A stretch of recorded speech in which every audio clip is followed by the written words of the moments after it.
Doctor Yunus আপনি দুদু খান কিছুই বুঝেন না, আপনি একটা নিরীহ মানুষ, আহারে কিছু বুঝেন না। এনসিপি বলে এদেশে কিছু থাকবে না এমন বিস্ফোরক মন্তব্য করেছেন আলোচিত সোশ্যাল মিডিয়া ইনফ্লুয়েন্সার ও প্রবাসী সাংবাদিক ইলিয়াস হোসেন। বরং এনসিপি সর্বোচ্চ বিকাশ পার্টির মতো কিছু একটা হতে পারবে বলেও ভবিষ্যৎবাণী করেন তিনি। সোমবার এক ফেসবুক স্ট্যাটাসে এমন মন্তব্য করেছেন ইলিয়াস। শুধু উপদেষ্টারা না, আপনাদেরও ব্র্যাকেটে এনসিপি সবাই সেফ এক্সিটের চিন্তা করেন। সামনে আওয়ামী লীগ মারবে, বিএনপি মারবে, কথা না শুনলে জামাতও মারবে। কথা কিন্তু খুবই একটা ভবিষ্যৎবাণী, যদিও এই কথার মধ্যে সত্যতা আছে। আজকে যেভাবে গতকালকে হতাশা প্রকাশ করে নাহিদ ইসলাম কথা বলছেন, রাজনৈতিক নেতারা কথা রাখেনি, উপদেষ্টারা কথা রাখেনি। অনেক উপদেষ্টা তাদের নিজেদের আখের গুছিয়েছে অথবা গণ অভ্যুত্থানের সাথে বিট্রে করেছে। আমরা যখন সময় আসবে এদের নামও আমরা উন্মুক্ত করব। এবার ডক্টর মোহাম্মদ ইউনূস তিনি যে বক্তব্য দিয়েছেন, এনসিপির কিন্তু 12টা বাজে গেছে। আই মিনস রাজনৈতিক দল হিসাবে তো 12টা, আমার মনে হচ্ছে গত মাসখানেক ধরে ডাকসুর পরেই দলটার পতন শুরু হয়ে গেছে এক ধরনের। আসসালামু আলাইকুম ওয়া রাহমাতুল্লাহি ওয়া বারাকাতুহু। দেশ ও দেশের বাইরে দূর দূরান্ত থেকে যারা এই মুহূর্তে ভিডিও দেখছেন তাদেরকে অনুরোধ করব দয়া করে পুরো ভিডিও সম্পূর্ণ দেখবেন। খুবই গুরুত্বপূর্ণ এবং অত্যন্ত ইম্পর্টেন্ট ভিডিও নিয়ে হাজির হয়েছি, উপস্থিত হয়েছি বলতে পারেন আপনাদের মাঝে। প্রিয় দর্শক শ্রোতা মণ্ডলী, দেশের রাজনীতিতে নানান ধরনের আমরা ঘটনা দেখতে পাচ্ছি, একটা নতুন মোড় আমরা দেখতে পাচ্ছি। বিশেষ করে নতুন রাজনৈতিক দল এনসিপির নেতাকর্মীদের কর্মকাণ্ড নিয়ে বেশ সমালোচনা হচ্ছে গেল কয়েকদিন ধরে। বিভিন্ন সময় বিতর্কিত হয়েছে এনসিপির কিছু নেতাকর্মীরা, কিছু সমন্বয়ক। প্রিয় দর্শক শ্রোতা মণ্ডলী, এবং এইসব বিষয়ের কারণে এখন ক্ষুব্ধ, অতিষ্ঠ, ক্ষিপ্ত রীতিমতো বলা যায় কিছু মানুষ। এনসিপির ভয়াবহ অবস্থা হতে পারে। এনসিপি কি ভয়াবহ দুর্যোগের মধ্যে পড়তে যাচ্ছে, তারই একটি আভাস দিলেন সাংবাদিক ইলিয়াস। বর্তমান সময়ের সবচেয়ে সাহসী কণ্ঠস্বর, সাহসী সংবাদকর্মী যাকে বলা হয়ে থাকে সাংবাদিক ইলিয়াস ভাই, তিনি তার ফেসবুকে একটি স্ট্যাটাস দিয়ে বলেছে, দেশে এনসিপি বলতে আর কিছুই থাকবে না, সর্বোচ্চ বিকাশ পার্টির মতো কিছু একটা হতে পারবে তারা, এর বেশি কিছু নয়। প্রিয় দর্শক শ্রোতা মণ্ডলী, হঠাৎ কেন এনসিপির বিরুদ্ধে এরকম একটা বক্তব্য দিল, এরকম একটা কথা বললো, স্ট্যাটাস দিল? তাহলে কি এনসিপির কপাল পড়তে যাচ্ছে? সাংবাদিক ইলিয়াস কি সব জেনে শুনে তারপরে এই স্ট্যাটাস দিয়েছে? চলুন কথা না বলে আমরা দেখে আসি কয়েকটা প্রতিবেদন বিশ্লেষণ, তারপরে কথা বলি। চলুন দেখি সত্যিকার অর্থে কি কপাল পড়ছে এনসিপির, নাকি এখনও সময় আছে নিজেদেরকে শুধরানোর। ডক্টর ইউনূস আপনি দুদু খান কিছুই বুঝেন না, আপনি একটা নিরীহ মানুষ, আহারে কিছু বুঝেন না। এনসিপি বলে এদেশে কিছু থাকবে না এমন বিস্ফোরক মন্তব্য করেছেন আলোচিত সোশ্যাল মিডিয়া ইনফ্লুয়েন্সার ও প্রবাসী সাংবাদিক ইলিয়াস হোসেন। বরং এনসিপি সর্বোচ্চ বিকাশ পার্টির মতো কিছু একটা হতে পারবে বলেও ভবিষ্যৎবাণী করেন তিনি। সোমবার এক ফেসবুক স্ট্যাটাসে এমন মন্তব্য করেছেন ইলিয়াস। আপনার মতো এরকম এই ভদ্র চোর, ভদ্র সুদখোর আমাদের দরকার নাই ভাই। ইলিয়াস হোসেন লিখেছেন, আমি তো 5 তারিখের 6 দিনের মাথায় বলেছিলাম, শুনছিলেন, আসল কাজ বাদ দিয়ে ধান্দাবাজিতে নেমে গিয়েছিলেন। আপনারা মনে করছিলেন নিজেরা বিশাল কিছু হয়ে গেছেন, এখন কাঁদেন কেন? তিনি লিখেছেন, এনসিপি বলে এদেশে কিছু থাকবে না, সর্বোচ্চ বিকাশ পার্টির মতো কিছু একটা হতে পারবেন। জামায়াত বিএনপির বাইরে 10-15 বছর পরে আওয়ামী লীগ আসতে পারে, তবে এনসিপি না। আপনারা কিছু টাকা কামিয়েছেন কিন্তু গ্রহণযোগ্যতা হারিয়েছেন। ইউনূস সহ প্রতিটি উপদেষ্টা ধান্দাবাজি করেছে এবং সবাই বিদেশে টাকা পাচার করেছে। আপনাদেরও কেউ কানাডা, কেউ তুর্কি, কেউ অস্ট্রেলিয়া, আমেরিকা বা ইউরোপে টাকা জমিয়েছে। বরিশাল জেলার আওয়ামী লীগ সিলেট জেলায়, সিলেট জেলার আওয়ামী লীগ ওই জেলায়, এরকম বিভিন্ন জেলায় জেলায় তারা নানান ধরনের অপকর্ম করার জন্য তাদের ভেতরে এখন এই গ্রুপগুলোতে আলোচনা হচ্ছে। নাহিদ ইসলামের সাম্প্রতিক বক্তব্যকে ইঙ্গিত করে তিনি আরো লিখেছেন, শুধু উপদেষ্টারা না, আপনাদেরও সবাই সেফ এক্সিটের চিন্তা করেন। সামনে আওয়ামী লীগ মারবে, বিএনপি মারবে, কথা না শুনলে জামায়াতও মারবে। আমার একটু দুর্বলতা আছে, তাই ভালোবাসা দিয়ে বললাম, তবে ভবিষ্যৎ তোমাদের অন্ধকার।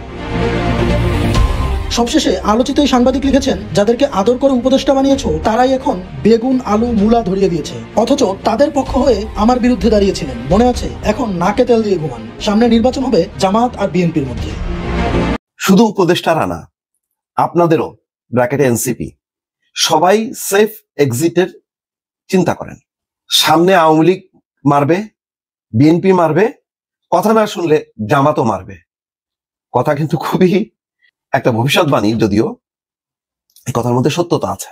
আজকে যেভাবে গতকালকে হতাশা প্রকাশ করে নাহিদ ইসলাম কথা বলছেন, রাজনৈতিক নেতারা কথা রাখেনি, উপদেষ্টারা কথা রাখেনি, তাদের সাথে বেইমানি করেছে এবং তাদেরকে বিপদে ফেলেছে, এই সমস্ত নানান কথাবার্তা পেছনে যেটা আসলে এটা হলো যে এক ধরনের হতাশা। এনসিপি যদি সেরকম জনসমর্থন নিয়ে দাঁড়ায় যেতে পারতো তাহলে কিন্তু এই কথাগুলো আসতো না। তো একটা ভেরিফাইড ফেসবুক পেজে যুক্তরাষ্ট্র প্রবাসী ইলিয়াস হোসেন এই কথাগুলো বলছেন যে আমি তো 5 তারিখের 6 দিনের মাথায় বলেছিলাম, শুনেছিলেন আসল কাজ বাদ দিয়ে ধান্দাবাজিতে নেমে গিয়েছিলেন। আপনারা মনে করেছিলেন নিজেরা বিশাল কিছু হয়ে গেছেন, এখন কান্দেন কেন? তিনি বলছেন এনসিপি বলে এদেশে কিছু থাকবে না, সর্বোচ্চ বিকাশ পার্টির মতো কিছু একটা হতে পারবেন। জামাত বিএনপির বাইরে 10-15 বছর পর আওয়ামী লীগ আসতে পারে, তবে এনসিপি না। ইলিয়াস হোসেন বলছেন যে আপনারা কিছু টাকা কামিয়েছেন কিন্তু গ্রহণযোগ্যতা হারিয়েছেন। ইউনূস সহ প্রতিটি উপদেষ্টা ধান্দাবাজি করেছে এবং সবাই বিদেশে টাকা পাচার করেছে। আপনাদের কেউ কানাডা, কেউ তুর্কি, অস্ট্রেলিয়া, আমেরিকা, ইউরোপে টাকা জমিয়েছেন। অতএব শুধু উপদেষ্টারা না, আপনাদেরও সবাই সেফ এক্সিটের চিন্তা করেন। সামনে আওয়ামী লীগ মারবে, বিএনপি মারবে, কথা না শুনে জামাতও মারবে। তিনি আরো বলছেন আমার একটু দুর্বলতা আছে, তাই ভালোবাসা দিয়ে বললাম তবে ভবিষ্যৎ তোমাদের অন্ধকার। যাদেরকে আদর করে উপদেষ্টা বানিয়েছো তারাই এখন বেগুন, আলু, মূলা ধরিয়ে দিয়েছে, অথচ তাদের পক্ষ হয়ে আমার বিরুদ্ধে দাঁড়িয়েছিলেন, মনে আছে? সব শেষ তিনি বলেন এখন নাকে তেল দিয়ে ঘুমান, সামনে নির্বাচন হবে জামাত আর বিএনপির মধ্যে। ইলিয়াস বরাবরই কিন্তু খুব স্পষ্টভাবে কথা বলে, কাউকে ছাড় দিছে বলে আমার মনে হয় না, জামাত বিএনপি কাউকে, এবং এটাই মানে সাংবাদিকদের এটাই বলা উচিত। কখনো কখনো অনেকে ক্ষুব্ধ হয় ইলিয়াসের বক্তব্য, আমি নিজে হয়তো সব কথা সমর্থন করি না, কিন্তু কোনো কোনো কথা কিন্তু খুবই বাস্তব ভিত্তিক। যেমন এই যে এনসিপির যারা এই তরুণদের, তাদেরকে কি সাপোর্ট করেনি ইলিয়াস? সাপোর্ট করেছে তো, তাদের নেতৃত্বকে, তাদের অভ্যুত্থানকে সর্বোচ্চ পর্যায়ে সহযোগিতা করেছে, সাপোর্ট দিয়েছে, কথা বলেছে, এটা সত্য। কিন্তু এখনকার অবস্থায় এনসিপি যেই হতাশা ব্যক্ত করছে, যে উপদেষ্টারা সেফ এক্সিট কথা ভাবছে, এই জন্য তারা বিভিন্ন রাজনৈতিক দলের সাথে লিয়াজও করছে। তো তার বিপরীতে বলছে যে এনসিপির যারা, তারাও তো তাদেরও সেফ এক্সিটের কথা ভাবা উচিত, কারণ তাদের পক্ষে বিএনপি নাই, জামাত নাই, আওয়ামী লীগ তো নাই, এবং ওই যে টাকা কামানো, গ্রহণযোগ্যতা হারানো, এইটা যেমন অন্য উপদেষ্টাদের ক্ষেত্রে সেক্ষেত্রে তাদের ক্ষেত্রেও আছে, সেই উপদেষ্টা হোক বা উপদেষ্টা না হোক। তো একটা কিন্তু মানে সতর্কবাণী তিনি দিয়েছেন। এটা আমার ধারণা যে অনেক সময় সত্য কথা ভালো লাগে না, কিন্তু সত্য কথাগুলি যারা গ্রহণ করতে পারে তারা কিন্তু ভালো করে। সুতরাং এই কথাগুলো তিনি বলছেন যে আমি একটু আদর দিয়েই বললাম কথাগুলো, কিন্তু এগুলি সত্য। এগুলি যদি তারা মাথায় রেখে কাজ করে তাহলে ভালো, আর না করলে কিছুই করার নেই। কিন্তু তিনি বলছেন যে এনসিপি বলে সামনে কিছু থাকবে না। আমিও বারবার কিন্তু বলি যে এনসিপির যেই প্রত্যাশা, মানে এনসিপির আগে, এনসিপি যখনই দল করতে গেছে তখনই তারা বিচ্ছিন্ন হয়ে গেছে সমাজ থেকে, রাষ্ট্র থেকে, মানুষ থেকে, কারণ তারা একটা পক্ষ হয়ে গেছে। আগে তাদের গ্রহণযোগ্যতা ছিল সবার কাছে, সবার উপরই তারা ছড়ি ঘুরাইতে পারতো, এখন কিন্তু আর পারতেছে না। তারা একটা দল হয়ে গেছে। এখন সামনে নির্বাচন হলে তো বোঝাই যাবে। এখন যেমন 3টা দল গুরুত্বপূর্ণ ইউনূস সাহেবের বদৌলতে, পরে তো আর সেই এনসিপির গ্রহণযোগ্যতা থাকবে না। ইসলামী আন্দোলনের কাছাকাছি অবস্থানে আছে তারা, নাই। নির্বাচনের মধ্য দিয়েই পরিষ্কার হয়ে যাবে কার শক্তি কেমন। দর্শক, কুমিল্লার ভাষায় একটা কথা আছে, বাবি মাঝে মাঝে কয় পীরের লোকে দেখা নাই সিন্নির কুতকুতি। সিন্নি মানে হচ্ছে ফিরনি, যেটা কুমিল্লার ভাষায় বলা হয়ে থাকে সিন্নি। মসজিদ টসজিদ আগে যারা গেছেন ছোটবেলায়, ওই মাটির হানকে খেজুরের রস দিয়া এক ধরনের সিন্নি দিত। তো নামাজ পড়ার পরে জুমার দিন এই সিন্নির আয়োজন থাকতো মসজিদে মসজিদে, আমরা মাটির হানক দিয়ে খাইতাম। আমার কাছে এখনো সেই স্বাদটা জিভে লেগে আছে। কারা কারা খাইছেন এই সিন্নি? যাই হোক, আলোচনা কিন্তু সিন্নিতে না, আলোচনা হচ্ছে অন্য জায়গায়।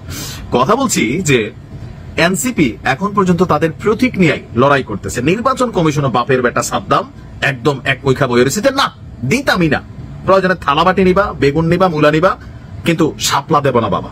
এনসিপির পাটুয়ারিও খুব শক্ত, সার্জিস্টও শক্ত, হাসনাতও শক্ত। এই যখন অবস্থা, কেউ কেউ বলছেন যে নির্বাচনে হেরে যাবে, এই জন্য নির্বাচনে না যাওয়ার জন্য এটা একটা কৌশল। আবার এনসিপির অবস্থান জুলাই সনদ, তারপর আরো অনেক সংবিধান সংস্কার, আরো অনেক কিছু, এমনকি নির্বাচন হতে দিবে না, এই যে বারবার বক্তব্য দিচ্ছে। এবার ডক্টর মোহাম্মদ ইউনূস তিনি যে বক্তব্য দিয়েছেন, তো এনসিপির কিন্তু 12টা বাজে গেছে। আই মিন রাজনৈতিক দল হিসাবে তো 12টা, আমার মনে হচ্ছে গত মাসখানেক ধরে ডাকসুর পরেই দলটার পতন শুরু হয়ে গেছে এক ধরনের। তারপরে হাসনাত সহ বেশ কয়েকজন নেতা আছেন যাদের বক্তব্যের কারণে দল এখনো কিছুটা মাঠে আছে। যাই হোক, এখন এই যে নির্বাচন নিয়ে এনসিপি কথায় কথায় বা বিভিন্ন বক্তব্য দিচ্ছে বা এই নির্বাচন কমিশনকে নিয়ে তারা প্রশ্ন তুলতেছে, তো সেই নির্বাচন কমিশনের আন্ডারে কি নির্বাচন হবে? জি হবে। ডক্টর মোহাম্মদ ইউনূস তিনি যে একরোখা মানুষ, এটা সম্ভবত এনসিপির নেতারা এখনো বুঝতে পারতেছে না। ইভেন এই সরকারকে নিয়ে তারা যখন সমালোচনা করে, আমজনতা এটা যে খাবে না, তাদের পাশে থাকবে না, এটাও তারা বুঝতেছে না। তবে ডক্টর ইউনূস বুঝতেছেন যত দ্রুত সম্ভব নির্বাচন দিয়ে এই সরকার সরে যাওয়া দরকার। গতকালকে আপনার রাষ্ট্রীয় অতিথি ভবন যমুনায় প্রধান উপদেষ্টার সাথে সাক্ষাৎ করেছে যুক্তরাজ্যের বাণিজ্য দূত রোজি উইন্টারটন। তার সাথে সাক্ষাৎ ছিল। আর এই মুহূর্তে ইউরোপ, আমেরিকার বিভিন্ন দেশের রাষ্ট্রদূতরা প্রধান উপদেষ্টার সাথে বা নির্বাচন কমিশনের সাথে, অন্যান্য দলগুলোর সাথে, এনসিপির সাথেও ঘন ঘন বৈঠক করছে নির্বাচনকে নিয়ে। ইভেন আওয়ামী লীগ আসবে কিনা সেটা নিয়েও কিন্তু গোপন মিটিং বৈঠক চলছে। তো এই সাক্ষাতের সময় আমাদের প্রধান উপদেষ্টা নির্বাচনের বিষয়টা বারবারই আসে। তো তিনি বলছেন গত 16 বছর যা হয়েছে তার নির্বাচনের নামে এক প্রহসন ছিল। তিনি জানান নির্বাচনের পর তিনি তার পূর্বের কাজ এবং পেশায় ফিরে যাবেন, এমনকি আগামী ফেব্রুয়ারি মাসেই তার যেই অঙ্গীকার, ফেব্রুয়ারি মাসে নির্বাচন হবে, সেই অঙ্গীকার যে কোনো মূল্যে সরকার প্রতিশ্রুত করবে, মানে বাস্তবায়ন করবে। আর এই নির্বাচনকে নিয়ে একটা মহল বা বিভিন্ন জায়গা থেকে অনেক ধরনের মানে হালকা বাতাস টাতাস আছে। তো ডক্টর ইউনূস বলছেন সরকার দৃঢ় সংকল্পে আগামী ফেব্রুয়ারিতে নির্বাচন করবে, এমনকি তিনি পশ্চিমা বিশ্বকে জানিয়ে দিয়েছেন এমন কোন শক্তি নেই যে নির্বাচনকে ঠেকাবে। তো যদি তাই হয় তাহলে এনসিপি এখনো মার্কা নিচ্ছে না। মার্কার খেলা আরো কয়দিন চলে জানি না। তাদের দলের যারা একদম প্রথম সারির নেতা আছেন 2, 4, 5 জন বা 10 জন, তারা নির্বাচন যে সেই এলাকাগুলো থেকে করবেন, সরকারের পক্ষ থেকে বিশাল বাজেট বরাদ্দ টেকনিক্যালি তারা এলজিআরডি থেকে পেয়েছেন। তো বাট আমার মনে হয় যে এগুলোতে কাজে দিবে। বাঙালি টাকা খায় ভাই, রাজনীতি আলাদা জিনিস। এখন এনসিপির যে একটা অবস্থান যে তারা নির্বাচনে যাবে না, নির্বাচন হতে দিবে না, বা নির্বাচন কমিশনের বিরুদ্ধে তারা ব্যবস্থা নিবে, এই ধ্বজভঙ্গ বা সামহ বিভিন্ন ওয়ার্ড ব্যবহার করছেন যে তাহলে ধানও বাদ দিতে হবে, তাদেরকে শাপলা দিলে ধানে বা কি বলে যে সোনালী আঁশ এটাও বাদ দিতে হবে। এগুলা করে টুরা দিন শেষে ডক্টর ইউনূসের সাথে পাঙ্গা নিয়ে কিন্তু এনসিপি টিকবে না, কারণ এই দলটাকে তিনিই বানাইছিলেন। আবার এখন তার বিরুদ্ধে যখন তার উপদেষ্টাদের বিরুদ্ধে নানান বক্তব্য দিচ্ছেন, স্বাভাবিকভাবে ডক্টর ইউনূস কিন্তু মুখে মুখে বলেন এটা হাসি দিয়া থাকেন, তলে তলে কাম সেরা দেন। এনসিপির উচিত যত দ্রুত যে মার্কা যেটাই পায় এটা নিয়ে তারা নির্বাচন করলে নির্বাচনমুখী প্রচার প্রচারণা, জনগণের সাথে সম্পৃক্ততা, ওইগুলোতে মনোযোগ দেওয়া। আর নয়তো আমসালা কিন্তু সবই হারাই যাবে। বিএনপির সাথে যে পরিমাণ পাঙ্গা ক্রিয়েট করছে, আওয়ামী লীগের কথা তো বাদই দিলাম। Danger man in Bangladesh. একজন ডেঞ্জার ম্যান আছে আমাদের দেশে। ভাই বুঝা যায় না, চুপচাপ মনে হয় যে ভাজা মাছটা উল্টায় খাইতে পারবে না। যার যেমন ইচ্ছা তেমন আইসা ওনার সমালোচনা করে। অনেকে যে কথা বলার সময় ইনুস করে, বিন্দু মাত্র শ্রদ্ধাবোধ দেখায় না। মনে হয় কি জানেন, ডক্টর ইনুস এই যে হয়তো কোনো ব্যাংকের ম্যানেজার ছিল, নাইলে ওই যে চান্দা ব্যাটারির ফ্যাক্টরির মালিক। চান্দা ব্যাটারির ফ্যাক্টরি থেকে তো চান্দা ব্যাটারি বাইরেব, যার জন্য ওনার যে দল বল, এই যে কিংস পার্টি, উনারই মতো এদেরও কোনো মূল্য নাই। হাই হাই, এদের কত রকম সমালোচনা, কিন্তু ওরাই তো বাঘের বাচ্চা। ওরাই তো প্রথম আঙ্গুল তুলছিল ক্যান্টনমেন্টের দিকে। সবাই আপনারা ভয় পাইছেন। আপনারা বড় বড় রাজনীতিবিদরা সব খবরই রাখতেন, সব খবরই জানেন, কিন্তু কখনো মুখে আনেন না, ভয়ে আনেন না। কিন্তু danger man doctor Yunus sir, উনি ভয় পায় না। উনি যা বলছে তাই কইরা দেখাবে, বিন্দু মাত্র ছাড় দিবে না। খুন গুম কমিশনারের তথ্যচিত্রটা দেখলেই বুঝতে পারবেন, সবাইকে সামনে নিয়ে আসছে, কাউকে ছাড় দেয় নাই। সব প্রমাণ কিন্তু এখন আন্তর্জাতিক বিচার ট্রাইব্যুনালের হাতে, আর কেউ রক্ষা করতে পারবেন না। ভয়ের কিছু নাই। ডক্টর ইউনূস স্যার মানুষের মনের ভিতর থেকে না ভয়টা উড়াই দিবে ভাই। ভয় রাখবে না। ডর ভয় বলতে কোনো জিনিস যদি থাকে তাহলে তো আপনি স্বাধীন না, আপনি মুক্ত না। আপনার ভিতরে ভয় কাজ করতেছে, আপনি কি মুক্ত? নিশ্চয়ই আপনি মুক্ত না। ওই ভয়টাই কিন্তু উড়াই দিছে মানুষের ভিতর থেকে গত 14 মাসে। এখন দেখেন সবাই মুক্ত, যে যার সমালোচনা করতে পারে। এই যে আমি এখন সমালোচনা করতেছি কাদের নিয়ে, হায় হায়, তাদের নিয়ে কথা বলতেই তো মাথায় উঠা যেত গত ভয়ে। হায় হায়, তাদের নিয়ে কথা বলুম, নিয়েই তো ঢুকাই দিব ওই আয়না ঘরে। এই আয়না ঘরে যা কিছু হয়েছে ভাই, এর সাথে তারাও জড়িত। কারণ কি জানেন, একটা টাইমে আমাদের দেশে আলোচনা বাইরে গেল না যে বিচার বহির্ভূত হত্যাকাণ্ড দেশে বাইরে যাইতেছে। যখন ওই আলোচনাটা আসলো, কখন আসলো? যখন এই টঙ্গী থেকে নিয়ে এই ময়মনসিংহের দিকে যাইবার সময় যতগুলো ব্রিজ পাবেন, প্রত্যেক ব্রিজের নিচে প্রায় প্রতিদিনই লাশ পাওয়া যেত। আর লাশ পাওয়া যেত কোথায়? রেল লাইনের উপরে।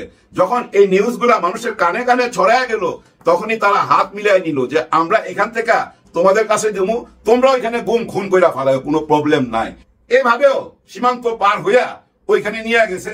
আবার এখান থেকে দুজন বন্দীকে দিয়া ওইখান থেকে তাদের টার্গেটের আরেকজনকে নিয়ে আসছে কথা আদায় করার জন্য, জঙ্গি ট্যাগ দিয়া। আর যখন ওই বন্দি বিনিময় করতো না, তখন ওরা মিষ্টি বিনিময় করতো। এখান থেকে 5 কেজি মিষ্টি নিয়ে যেত বাংলাদেশের, ওইখান থেকে ইন্ডিয়ান 5-6 কেজি নিয়ে আসতো, দুজনে মিষ্টি বিনিময় করতো ওই মানুষ কিল করার জন্য। কত বড় দানব ছিল ভাই, চিন্তা করেন।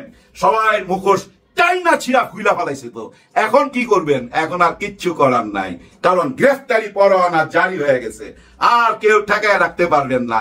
আপনারা বলতেন না ইউনূস সরকার কি কাজ করছে, দৃশ্যমান হয় না কেন?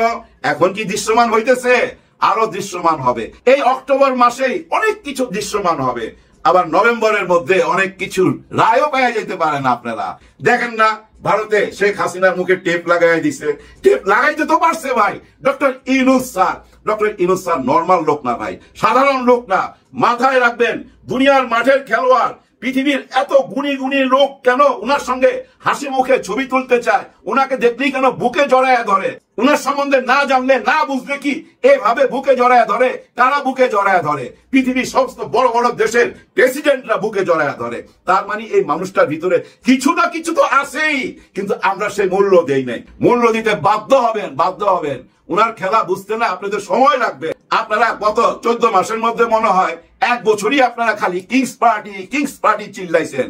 এখন কি আর কিংস পার্টি বলার সুযোগ দেয় নাই? ওইটারও বুঝছেন ইউটার্ন করা অন্যদিকে দিয়ে দিছে। হ্যাঁ, নাহিদ ইসলাম এই উপদেষ্টার দিকে আঙুল তুলে বলছে না এদের মধ্যে ক্রিমিনাল আছে, এরা দেশ থেকে ভাইগা যেতে পারে, এরা সেফ এক্সিট চাইতেছে।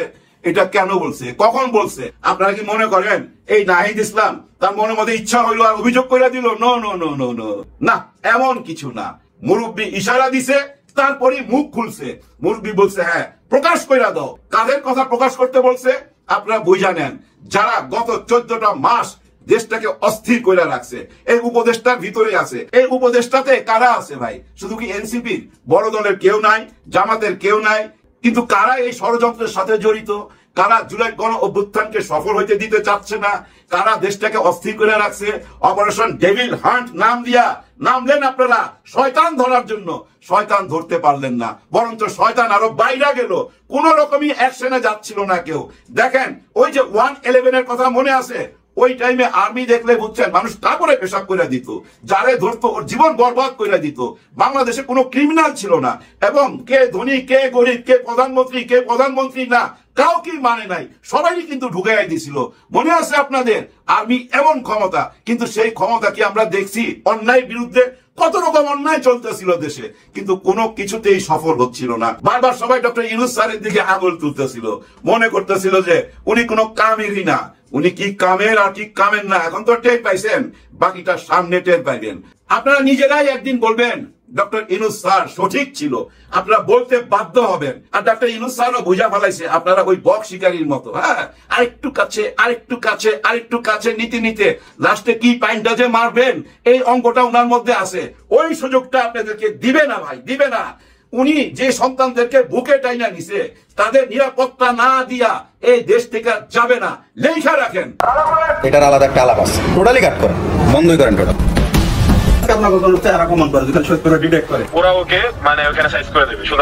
শহর কিংবা গ্রাম, যেখানে সেখানে সমন্বয়ক বা এনসিপি নেতা পরিচয়ে চাঁদাবাজি ও দখলবাজি সহ যারা নানা অপকর্ম ঘটাচ্ছে তারা কারা, তাদের পরিচয় কি?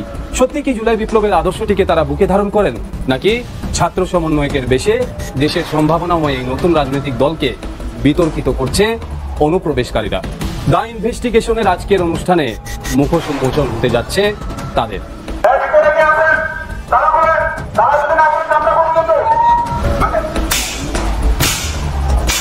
মিরপুর 1 নম্বরের স্বাধীন বাংলা মার্কেট বৈষম্য বিরোধী ছাত্র আন্দোলনের মিরপুর থানার সাবেক সমন্বয়ক এস.এম. সাইম আলীর নেতৃত্বে তালা ভেঙে মার্কেটটিতে প্রবেশ করছে একদল যুবক। তাদের সঙ্গে আছে পুলিশ সদস্যরাও। চিৎকার চেঁচামেচি, দোকানিরা ছুটছে চারদিকে।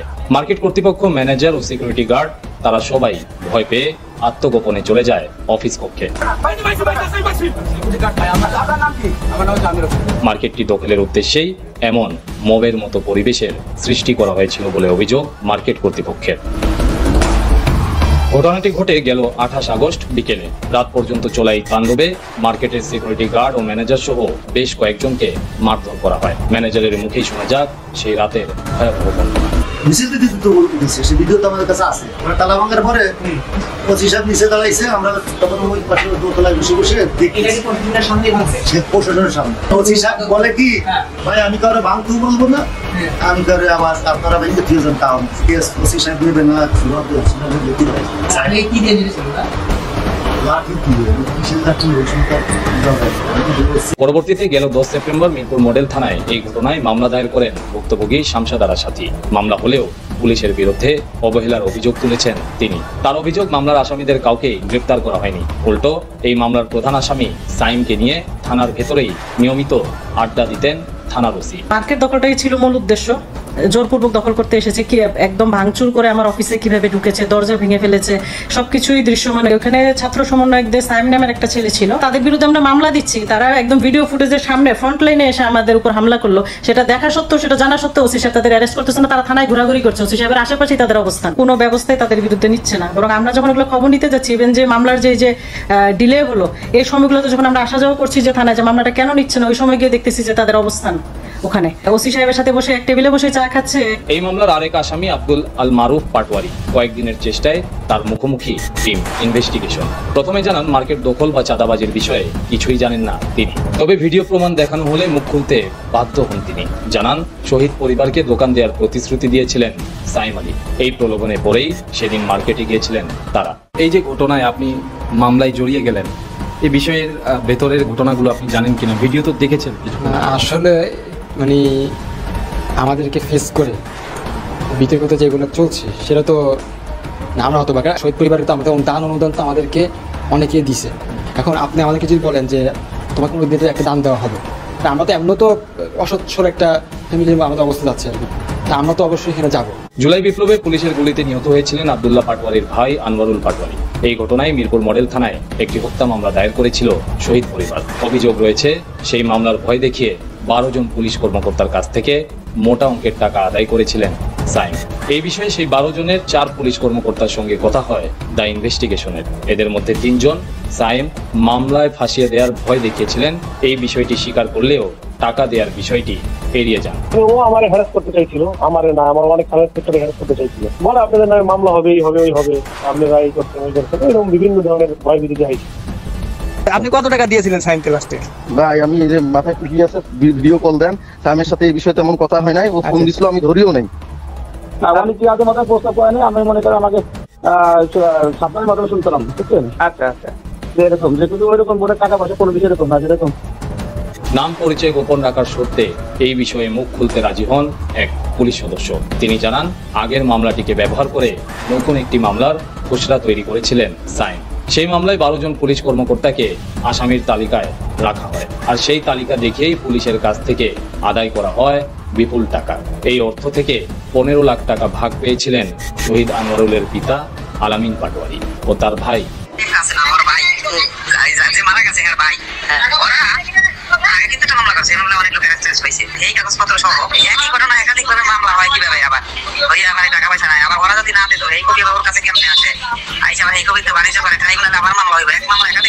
এই বিষয়ে জানতে চাইলে আব্দুল্লাহ পাটওয়ারি প্রথমে সাইমকে ফেরেশতা হিসেবেই উল্লেখ করছিলেন, তবে দ্য ইনভেস্টিগেশনের হাতে থাকা তথ্য প্রমাণ দেখার পর ক্ষোভে ফেটে পড়েন তিনি। আমরা মামলা করতে হচ্ছে, আমার যেহেতু জামাতের রাজনীতির সাথে সম্পৃক্ত, জামাতের মাধ্যমে এটা হয়েছে, মামলা করানো হয়েছে, এটা হচ্ছে সরাসরি কথা। এই বিষয়টা আমার কোনো নলেজ না, কারণ সাইম ভাই হচ্ছে যে গুড পারসন, উনি এই কাজটা করবে এটা আমার এখনই অবিশ্বাস লাগতেছে। আর আমাদের মামলা নিয়ে করবে এটা তো আরও অবিশ্বাস্য। এই মামলাটা নিয়ে কাছে তথ্য আছে, আপনি কিছু কিছু এড়াই যাচ্ছেন।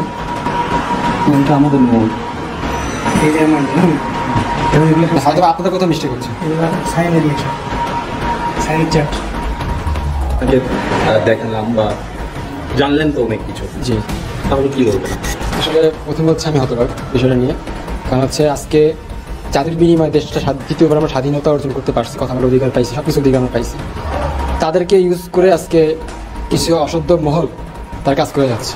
প্রমাণ হয় কিংবা এটা নিয়ে যদি প্রুভমেন্ট যদি হয়, তাহলে আমি নিজে আইনগত ব্যবস্থা নিই। এই বিষয়ে বক্তব্য জানতে বৈষম্য বিরোধী ছাত্র আন্দোলনের সমন্বয়ক হিসেবে পরিচিত এস.এম. সাইমের মুখোমুখি হতে চায় টিম ইনভেস্টিগেশন।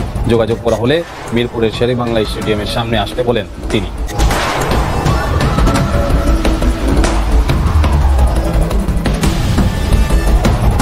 সেখানে পৌঁছে তাকে ফোন দেওয়া হলে আমাদের কিছুক্ষণ অপেক্ষা করতে বলেন সাইম। স্টেডিয়ামের যে 1 নম্বর গেট ওখানে সামনে আছি।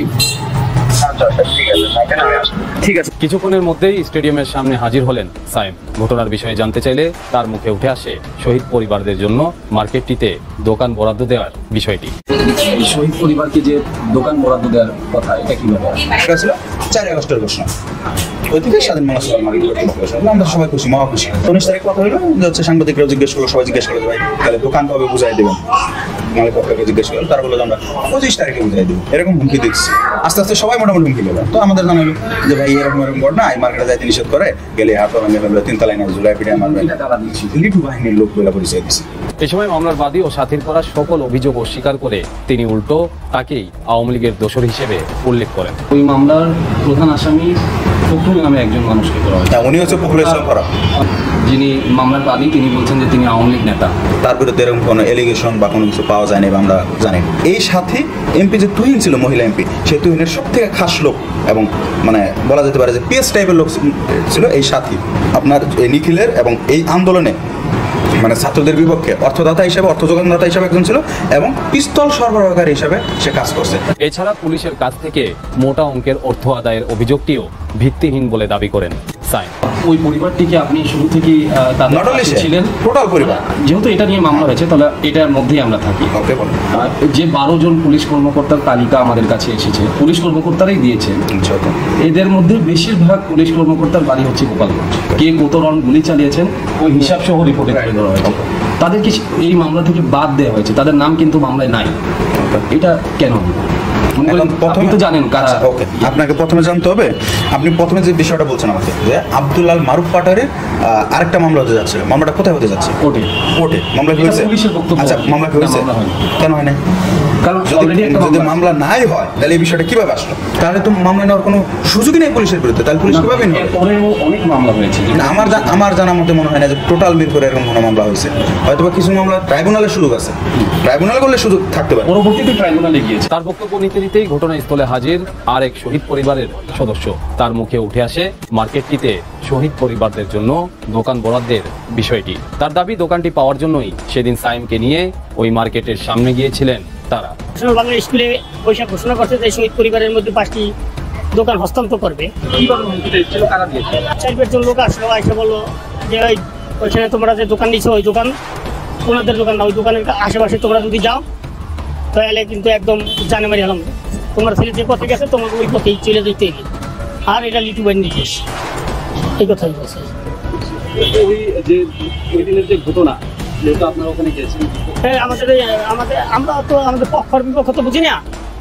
আমরা তো পক্ষকে বিপক্ষ হয়ে আমরা না, আমরা আমাদের এখানে যে আমরা বললাম যে সাহেব একটা কাজ করো, তুমি আমাদের সাথে চলো, সে আমাদের সাথে গেছে। এখন শুনি যে সে নাকি আমাদের জন্য যাই মামলা হামলা খাইছে। এতক্ষণ দেখলেন সমন্বয়ক পরিচয়ে সাইমের যত বিতর্কিত কর্মকাণ্ড।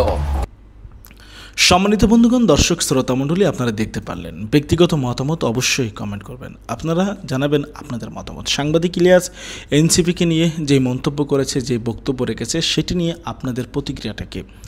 আপনারাও কি মনে করেন সাংবাদিক ইলিয়াস ভাইয়ের মতন? সাংবাদিক ইলিয়াস ভাই যেই স্ট্যাটাস দিয়েছেন, তিনি সেখানে লিখেছেন যে আমি তো 5 তারিখের 6 দিনের মাথায় বলেছিলাম, শুনছিলেন, আসল কাজ বাদ দিয়ে ধান্দাবাজিতে নেমে গিয়েছিলেন, আপনারা মনে করেছিলেন নিজেরা বিশাল কিছু হয়ে গেছেন। মানে এনসিপি নেতাকর্মীদের উদ্দেশ্যে, সমন্বয়কদের উদ্দেশ্যে সাংবাদিক ইলিয়াসের এই পোস্ট, যে এখন কাঁদেন কেন? এনসিপি বলে দেশে কিছু থাকবে না, সর্বোচ্চ বিকাশ পার্টির মতো কিছু একটা হতে পারবেন। জামায়াতে বিএনপির বাইরে 10 থেকে 15 বছর পরে আওয়ামী লীগ আসতে পারে, তবে এনসিপি না। আপনারা কিছু টাকা কামিয়েছেন কিন্তু গ্রহণযোগ্যতা হারিয়েছেন। ইউনূস সহ প্রতিটা উপদেষ্টা ধান্দাবাজি করেছে এবং সবাই বিদেশে টাকা পাচার করেছে। আমাদেরও কেউ কানাডা, কেউ তুর্কি, অস্ট্রেলিয়া, আমেরিকা, ইউরোপে টাকা জমিয়েছেন। অতএব শুধু উপদেষ্টারা নন, আপনারাও সবাই সেভ এক্সিটের চিন্তা করেন। সামনে আওয়ামী লীগ মরবে, বিএনপি মারবে, আওয়ামী লীগ মারবে, কথা না শুনলে জামাতও মারবে। আমার একটু দুর্বলতা আছে, তাই ভালোবাসা দিয়ে বললাম, তবে ভবিষ্যতে তোমাদের খুবই বিপদ ভয়াবহ একটা ঝড় আসতে যাচ্ছে, ভবিষ্যৎ তোমাদের অন্ধকার, এমন একটা সতর্ক বার্তা দিয়েছে পোস্টে এনসিপি নেতাকর্মীদের উদ্দেশ্যে সাংবাদিক ইলিয়াস।